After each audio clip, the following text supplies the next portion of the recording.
Bakwethu siyamukelana njalo kuhlelo lwamaviki wonke. Buza iBhayibheli likuphendule. Olamukela ngentokozo umfundisi uEsindlovu. Ngihamba lo mfundisi uOB Mpofu. Ngizacela ubana samukele. Siyabonga, siyathokoza ukuhlangana njalo kuleli iviki sihloko ezithandekayo. Lapho esiqhubeka khona sifunda ilizwi likaNkulunkulu. Eliyilo elisikhanyiselayo. uNkulunkulu kasenzele umusa, asiphe ukuzwisisa lamandla lenhlakanipho yokuqedisisa isikhathi esiphila phakathi kwazo. Siyathokoza njalo ukubana kuleli viki silesinye njalo isifundo esiqhathekile esihlangana phakathi kwazo. Sengathi uNkulunkulu angasenzela umusa, injongo yakhe ngalokho esikufunda igcwaliseke ezimpilweni zethu. Umfundisi uOB Mpofu, siyabonga. Siyabonga mfundisi Mpofu.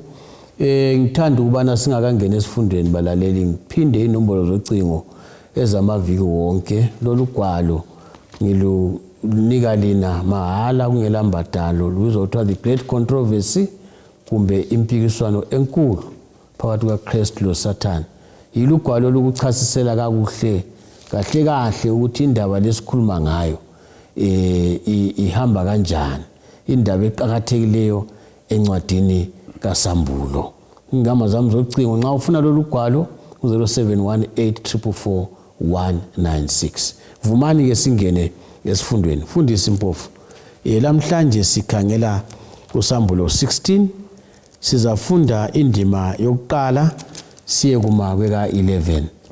Yes, sizayifunda ke lapha balaleli, fundani lathi. Ngase ngisizwa izwi elikhulu livela etempelini.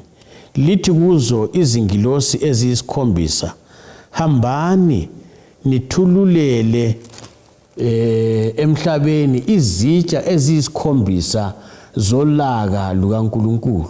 Yokuqala yayake yathululela isitsha sayo emhlabeni.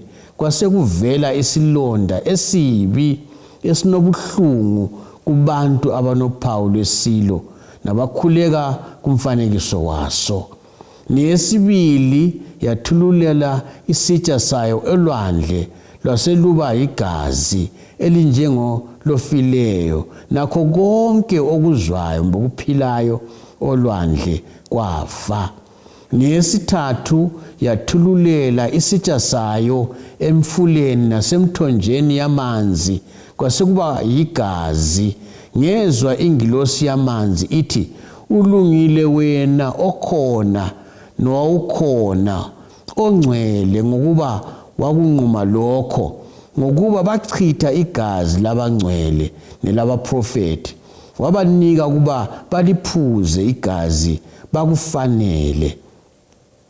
Ngase ngizwa i-altare lithi, yebo Nkosi Nkulunkulu mninimandla onke, ziqinisile zilungile izahlulelo zakho. Esine yasithululela isitsha sayo elangeni laselinikwa ukubashisa abantu ngomlilo.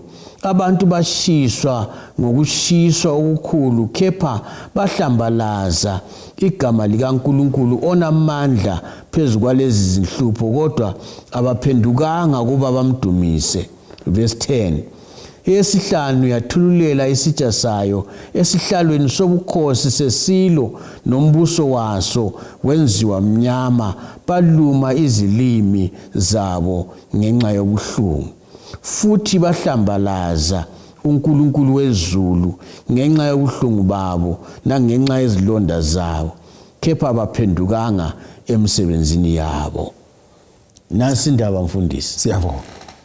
Siyabonga. So sesingena lapha iviki ephelileyo sikhulumile isingeniso inhlupho lezi eziyisikhombisa. Khathesi ke sesingena kuzo isiphakathi kwazo kunjalo. So sikhumbule engcenye singakhumbuzana ukuthi inhlupho lezi eziyisikhombisa zenzakala ngemva kokugcwala kwentuthu ethempelini. uJesu sephumile endaweni engcwele, umusa usuvaliwe. Olungileyo uhlala elungile, omubi uhlala emubi. Akusela kuphenduka lapha. Yikho esikubonayo lapha. Engcenye ngingakhumbuza abalaleli ukuthi yiso lesi sikhathi kule ngoma eyayihlatshelwa ithatha kuAmos 8 ivesi 11 usehla ukuthi ziyeza izinsuku zokoma, hatshi ukuomela amanzi, ziyeza izinsuku zendlala, hatshi indlala yesintu, kodwa ukuomela lendlala yelizwe likaNkulunkulu.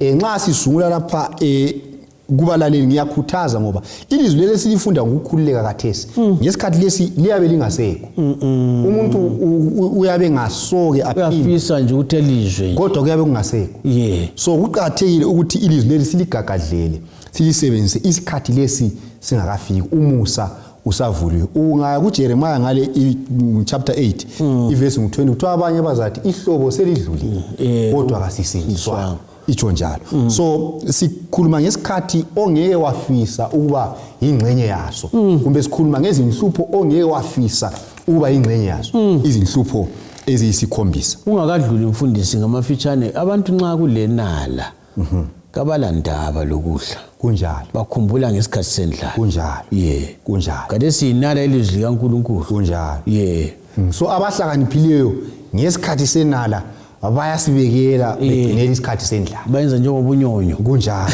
ake sizikhangele inhlupho lezi mfundisi ngalunye ngalunye sikhangele lokuqala siyabo nxa ukhangela iverse u2 lapha zacela lisibambele uIsaiah 28 esizayifunda lapha kodwa kathi sisaqala ngoSambulo 16 verse 2 safunda uIsaiah 28 verse 15 lo 18 lapha sibona ukuthi nxa uyifunda lapha uthiwa ingilosi yaqala yahamba yathela inkezo yayo emhlabeni kwasokusiba lesilonda esibuhlungu kakhulu ebantwini labo ababe lophawu lwesilo labakhonza umfanekiso waso so uhlupho lwakuqala luhlupho lwesilonda esibuhlungu kakhulu isilonda lesihlela labo abalophawu lwesilo so labo abantu lesifunda icancer malepero yiwini yisilonda esingathi thina izilonda umuntu abalaso kathesi elimele singathi thina yisilonda esemvelo esokuthi vele umzimba ungahlukuluzwa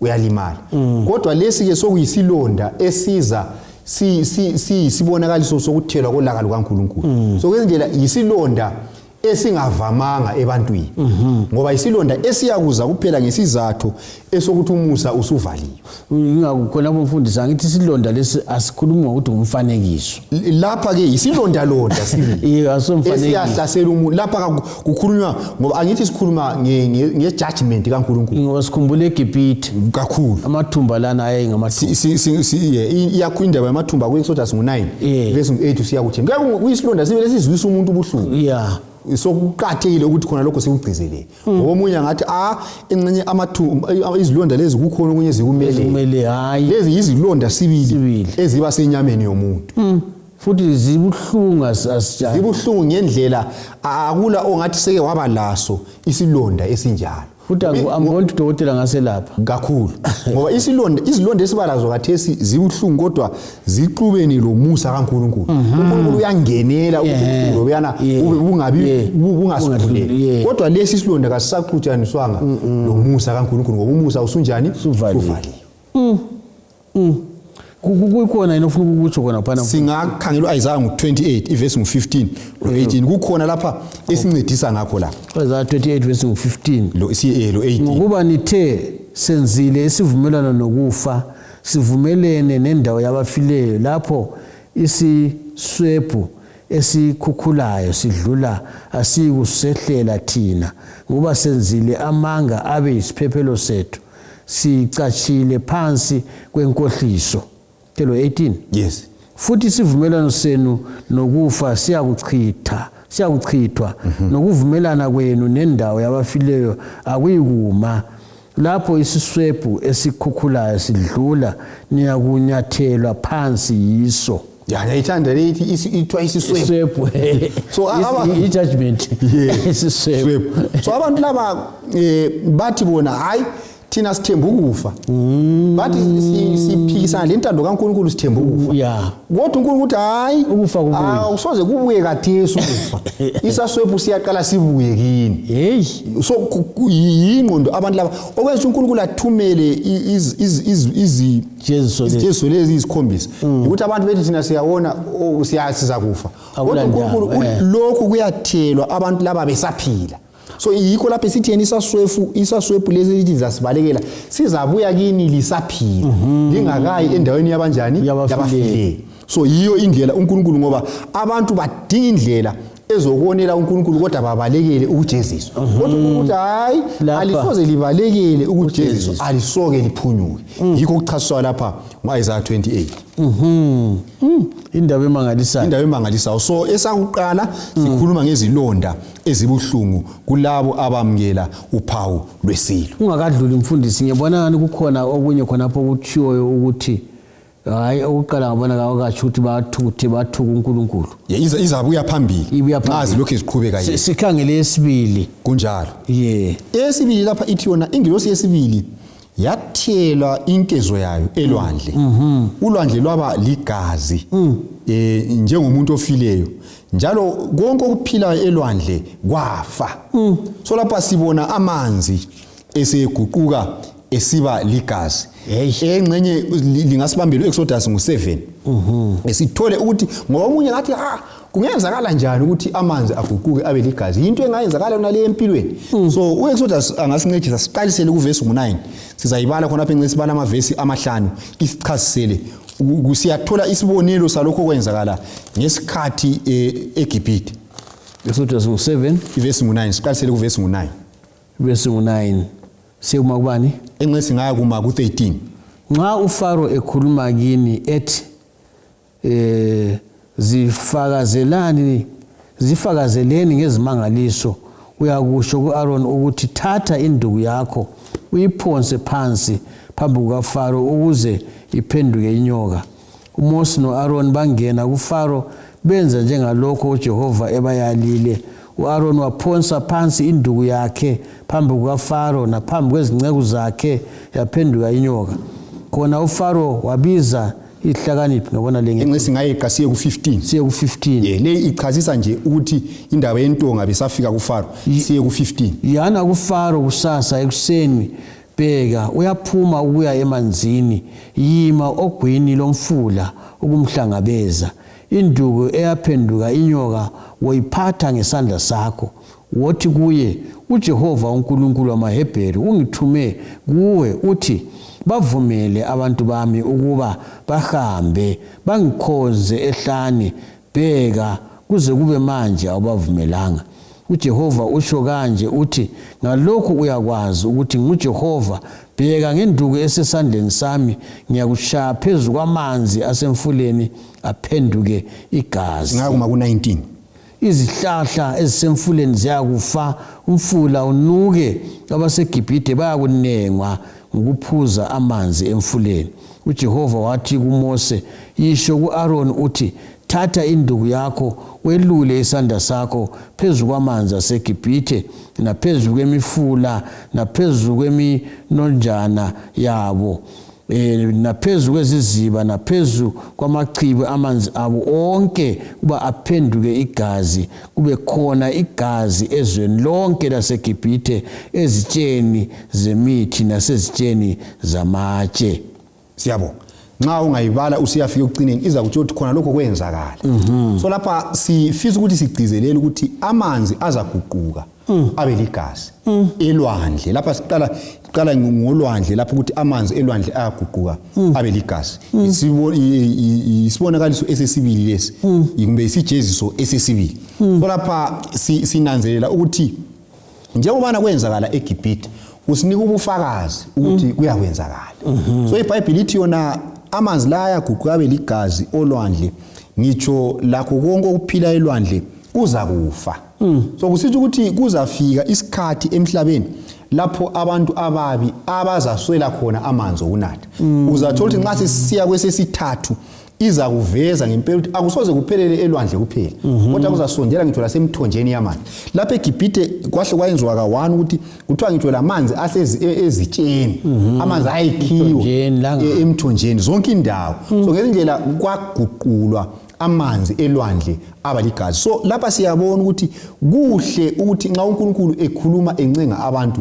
ngezikhathi zomusa abantu bavume ukunjani ukuphenduka ngoba uNkulunkulu lamandla phezulu kwemvelo yikho esikubonayo lapha mfundisi ungakadluli ngikhangele yona lamanzi olawo lapha kunjalo ayiseligazi ya ngenye into eyokuthi ngeke umuntu ayizwisise enjalo luswazi oluvela kuThixo esesithathu sesisibambile asisesiya kwesithathu kathesi engceli ngasifundela uverse ngu4 khona phana sisiya ku7 khonapha ku chapter 16 Sambulo 16 ngesithathu yathulula isitsha sayo emfuleni nasemthonjeni yamanzi kwasekuba yigazi ngezwa ingilosi yamanzi ithi ulungile wena okhona nowawukhona ongcwele ngokuba wakunquma lokho ngokuba bachitha igazi labangcwele nabaprofeti wabanika kuba baliphuze igazi bakufanele ngasengizwa ealtar lithi yebo Nkosi uNkulunkulu mninimandla wonke ziqinisile zilungile izahlulelo zakho. Siyabonga libe isibambelo Isaiah 41 sisaqhubeka lapha. Yeah. So lapha sibona ukuthi ku isijezo esesibili kumbe kuhlupho lesibili sibone ukuthi kuguqulwa amanzi aselwandle esiba ligazi. Kakuphelelanga khonapho lapha sokusondela ebantwini. Sokubuya emifuleni lasemithonjeni yamanzi.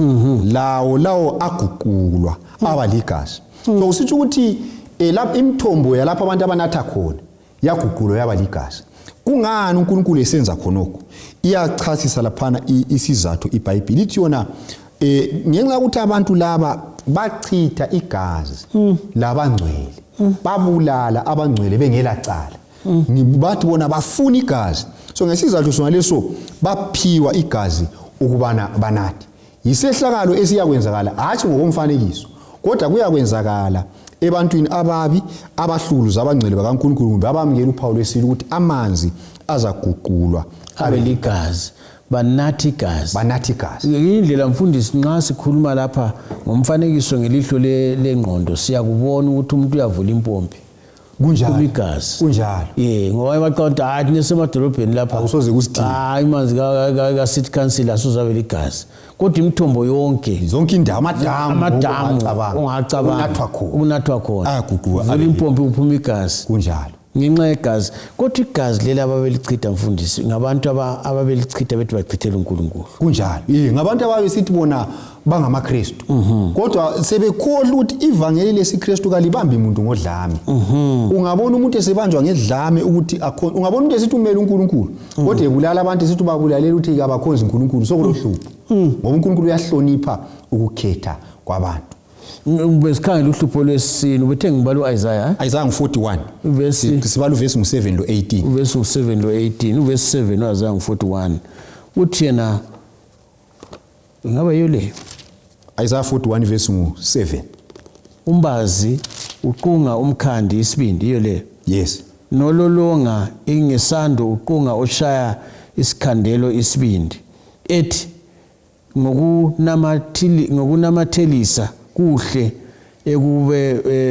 ekubelethela ngesipikili funa unyakaziswe siyo verse 18 ngiyakuvula imifula emadulini angenalutho nemithombo phakathi kwezigodi ngiyakwenza ihlane libe ichibi lamanzi right nomhlabathi omileyo ube yiziphethu zamanzi right lapha engxenye umbuzo okhona ukuthi nxa lokho sokuguquka abangcwele banatha ngabo ngoba basesekhona lapho ngoba basesekhona emhlabeni so lapho uNkulunkulu uyaveza ke ukuthi yena njengomuntu obazayo okwazi ukubaza kasoze aphelelwe ngaleso sikhathi nxa ukhunywa lapha ngesikhiwa Goldsmith labo craftsmen usungathatha into eyinye uthi kayiye lahlo kodwa ungayihambisa kumbazi uyawazi umsebenzi wakhe then uNkulunkulu abesithi ngenxa leso sizathu ngoba mina ngiyakwazi engikwenzayo ngiyenelisa ukuvula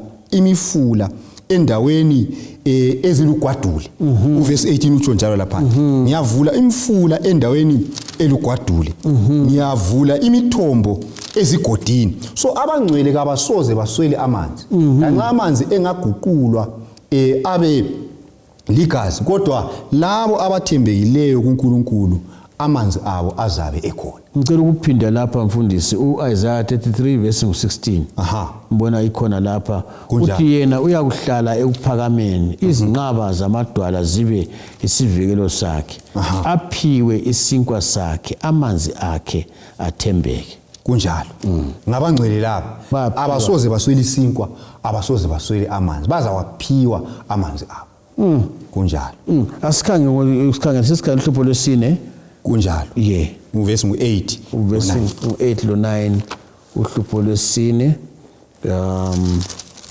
uvesi u8 lo9 yes uthi yena esini yasithululela isitsha sayo elangeni laselinikwa ukubashisa abantu ngomlilo abantu bashiswa ngokushiswa okukhulu kepha bahlambalaza igama likaNkulunkulu onamandla phezulu kwalezi zinhlupho kodwa baphendukanga ukuba bamdumise. Siyabo. So lapha sesibona isibonakaliso esesine kumbe isijeziso esesine. Kuthiwa ilanga lavunyelwa ukuthi lichise abantu. Ungayibala ngeBhayibheli esikhiwa lapha ithi yona lachisa abantu ngomlilo. Sasikhale kathesi ukuthi ilanga liyachisa. Kodwa kathesi ilanga liyachisa umusa kaNkulunkulu uyaliqhunga ukuthi lingasilimazi. Kodwa lapha ilanga liyabe selibachisa njengesijeziso esivela kuNkulunkulu.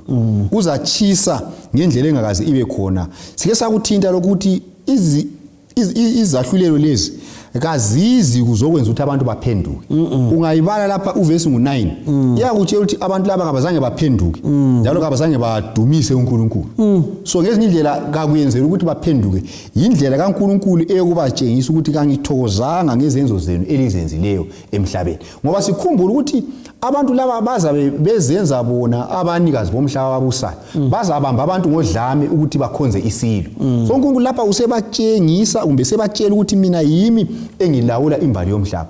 Ngiyekelile ngalinika umusa kodwa lathi yini lina elibusayo. So ithi yona lapha abazange baphenduke lokubana badumise uNkulunkulu baqhubekela phambili bethuka ibizo likaNkulunkulu. Ngiyacabanga mfundisi ukuthi abangcwele abalungileyo abaze bephila vele basegangeni kunjalo ngoba laba abantu ababi laba ngeke baphile labo labo kunjalo ngoba okunye okuzakwenza ukuthi babe lolanga kakhulu baza bazingela besithi okwenza ukuthi sihlutshwe yibo laba babe lolanga kakhulu kodwa okuhle lapho abangcwele ababe khona abasoze bachiswe lilanga uNkulunkulu yena lwana owayesithi nxa ilanga lichisa afake iyezi libavikele uzabavikela abangcwele besenkangala.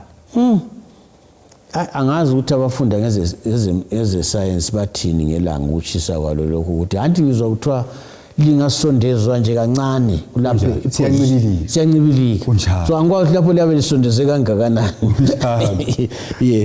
mfundisi enxa yokunye ungasincedisa ngakho angithi uhlupho lolu lukaluhlali kokuphela hatshi luyaba khona luyenza kumele lukwenze ludlule ngoba zonke lezi zingahlala kokuphela akusali umuntu emhlabeni lokuthi sichasise mfundisi ukuthi asogehena leli kunjalo igehena alikafiki lapha luswazi olwenza ethiwa isaswephu ethe isaswephu esiphiwe umuntu esaphila. Ake sikhangele uhlupho lwesihlanu uvesi ngu10 lo11 uvesi 10 lo11 sibale lapha. Esihlanu yathululela isitsha sayo esihlalweni sobukhosi sesilo nombuso waso wenziwa mnyama baluma izilimi zabo ngenxa yobuhlungu futhi bahlambalaza uNkulunkulu wezulu ngenxa yobuhlungu babo nangenxa yezilonda zabo kepha baphendukanga emsebenzini yabo. Siyabo lapha sibona uhlupho lwesihlanu lapha kuthiwa luthelwa esigodlweni sesilo lasembusweni kuthiwa kuba lomnyama kuyindo umnyama onjengalwana enxa Exodus 14 waba seGibhithe ukuthi iyezi lenza umnyama kumaGibhithe laba yikukhanya kumaIsrayeli. So lapha kuzaba umnyama ozakuba khona kuzaba lomnyama emhlabeni. Then nxa sokube lomnyama kuthiwa kuzahlasela futhi ulimi abantu laba abangamkelanga umbuso kaNkulunkulu abangamkelanga uphawu lukaNkulunkulu kuthiwa bazakuzwa ubuhlungu elimini. Nxa besizwa ubuhlungu iyakhuluma iBhayibheli lapho ithi yona bazathuka futhi uNkulunkulu ngenxa yobuhlungu babo lezilonda zabo elimini abasoze banjani baphenduke ngoba isikhathi sokuphenduka sesidlulile. Futhi ungakhangela nxa ulokhu kulandelela lapha abantu laba lanxa behlaselwa ulaka lukaNkulunkulu akubenzi batshintshe izimilo zabo. Indlela abathuka ngayo uNkulunkulu iyatshengisa ngempela ukuthi bafanele ukuthi uNkulunkulu abajezise ngendlela abajezisa ngoba bamthuka uNkulunkulu. Xa ukhulunywa ngesihlalo sesilo lesesaba lobunyama ukutshona mfundisi abafundi beBhayibheli bacabangela ukuthi ukukhulunywa ngesigodlo sephapha Okay. lapho kulombuso wobupapa khona yikho lapho kuthiwa kuzaba lomnyama khona kuyona leyo ndawo okulopopo khona okulamandla obupapa khona khona lapho esigodlweni sawo. anti sizwe kuthiwa nxa ekhethwa laphana kuyaba lentuthu emnyama lentuthu emhlophe kunjalo lapho kuyaba lentuthu emnyama kuyaba lentuthu emnyama kuyaba lomnyama Yeah. uNkulunkulu eseveza ngeqiniso ukuthi hayi wena ngwathi usithi uyabusa umhlaba wonke kodwa obusayo Yimi. olamandla yimi. mfundisi angazi ukuthi kusekhona ufuna ukukutsho ngalindaba yohlupho lo ikakhulu ngabangcwele ngibona ngazathi kukhona dufuna ukukutsho ikakhulu ngoDaniel ngesikhathi sokuhlupheka lesi esabangcwele sike sakuthinta ukuthi vele kumele babaleke bayenkangala amanzi abo lesinkwa sabo ngoba ngeke bathenge phela ezitolo ngeke bathenge ngeke baswayiphe ngeke benzeni kunjalo kumele uNkulunkulu abagcine enkangala ufuna ukuthini siyabonga esingakutsho siphethe lapha ukuthi indaba ezinhle ukuthi abangcwele bakaNkulunkulu baza kuvikeleka uNkulunkulu kasoze avume bafe ngalesi sikhathi ngoba uzabanika amanzi uzabanika ukudla inkuthazo enkulu yikuthi ozwayo lesi sifundo echisekela ukuthi ube ngomunye wabangcwele akubhadalelwa akudingi ukuthi ube ngonothileyo akudingi itikiti lendizamtshina akudingi itikiti lebhasi akudingi ukuthi ube lemota yikuvuma uJesu uthi Jesu ngiyakwamukela njengenkosi lomsindisi akula sizathu esokuthi ube ingcenye yalabo abahlukuluzwa izimpawu lezi kumbe izibonakaliso zolakala kaNkulunkulu lezi eziyisikhombisa ngoba ithuba uliphiwe elokuthi ukhethe uJesu ukhethe ukuphila lokuvikeleka. Siyabonga mfundisi balaleli nansi indaba ikhona ingoma ethi ngena isikhathi sisekhona kunjalo ikhona indawo yomuntu ngamunye kodwa ngena isikhathi sisekhona unxuso luza kithi luyaphinda njalo uJesu uthume eminyango iqoqoda nxa usizizwi lakhe kathesi umfundisi ekhuluma vula inhliziyo yakho uJesu angene ube ngomunye walabo abazagcinwa nguJesu abavikele ngesikhathi sobunzima kasidibaneni njalo kuvikelizayo ngesikhathi esifana nayo endaweni efana nayo lokho esiqoqa ngenhlupho eziyisikhombisa wena uzabe ungaphi ngaleso sikhathi inkosi ayisibusise sidibane njalo siyabonga.